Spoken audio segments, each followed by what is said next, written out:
అన్నగారికి శివకల్యం పొందిన ఈ రోజున ఆయనకి శిరస్సు ఉంచి నమస్కారాలు.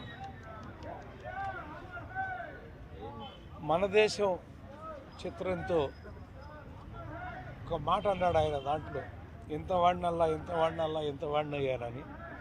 అది ఎలా అనిపించారో ఆ మాట మాకు తెలియదు. అలాగే ఆయన ఎంత వాడయ్యాడో ఇవాళ మేం చెప్పడం కాదు, ప్రపంచానికే తెలుసు ఆయన ఎంత వాడయ్యారో. అటువంటి మహానుభావుడి యొక్క విగ్రహం దగ్గరికి వచ్చి పుష్పమాల వేసి నమస్కారం పెడుతుంటే మా అందరికీ ఆయన సజీవంగా మమ్మల్ని పలకరిస్తున్నట్టే ఉంటుందండి. ఇప్పుడు నా జీవితంలో నేను అన్నగారు లేరు అని ఎప్పుడు అనుకోనండి. నా పడగదిలో గుమ్మంలో పైకి వెళ్తాంటే మెట్ల దగ్గర ఆయన ఫోటో ఉంటానే ఉంటుంది. నమస్కారాలు పెట్టుకుంటానే దేవుడి పటానికి నమస్కారం పెట్టుకుని వెళ్ళినట్టుగా వెళుతూ ఉంటారండి. ఈ రోజున పరుచూరి బ్రదర్స్ అనేవాళ్ళు 400 సినిమాలు రాసి ఇంత పేరు ప్రపంచానికి తెలిసేలా జరగటానికి కారణం అన్నగారేనండి. ఆయన చండశాసనుడు అనే సినిమా, ఆ సినిమా మొట్టమొదట నన్ను పిలిపించి ఆ కథ విన్నారు ఆయన. ఆ కథ వినటమే కాదండి, క్లైమాక్స్ బాగోలేదు అని నా కొన్న టికెట్ని క్యాన్సిల్ చేసి రేపు వెళుతురు కానీ మీరు ఈ క్లైమాక్స్ రాసి వెళ్ళండి అని. ఆ జీవితంలో నేను మర్చిపోలేని సంఘటన అండి.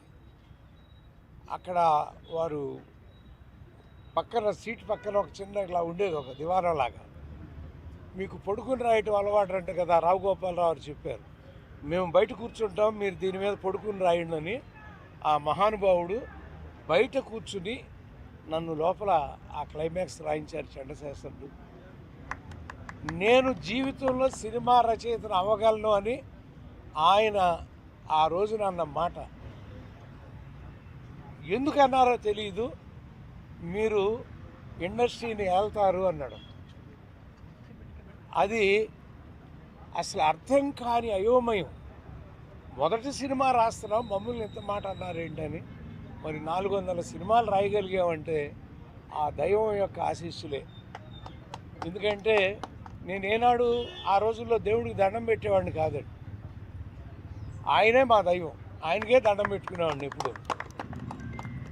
అలాంటి మహానుభావుడు ఈ రోజున జనవరి 18 అనగానే ఆ ఉదయం సూర్యుడు ఎలా ఉదయించాడో మాకు తెలియదు, కానీ అభిమానుల గుండెలు తరుక్కుపోయేటువంటి సంఘటన ఆ రోజు జరిగింది.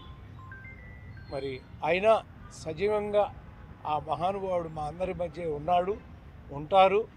కోటాను కోట్ల మంది అభిమానులు నిత్యం ఆయన ఒక దైవంలాగా కాపాడుతూనే ఉంటారని విశ్వసిస్తూ ఇక్కడికి వచ్చినటువంటి అందరికీ కూడా ఆయన ఆశీస్సులు లభించాలని కోరుకుంటూ సెలవు తీసుకుంటాం. విఖ్యాత నట సార్వభౌమ పద్మశ్రీ ఎన్టీ రామారావు గారు సినిమాల్లో నెంబర్ 1. అదే స్థాయిలో రాజకీయ పార్టీ పెట్టి తెలుగుదేశం పార్టీని ఈ రోజుకి కూడా బ్రహ్మాండంగా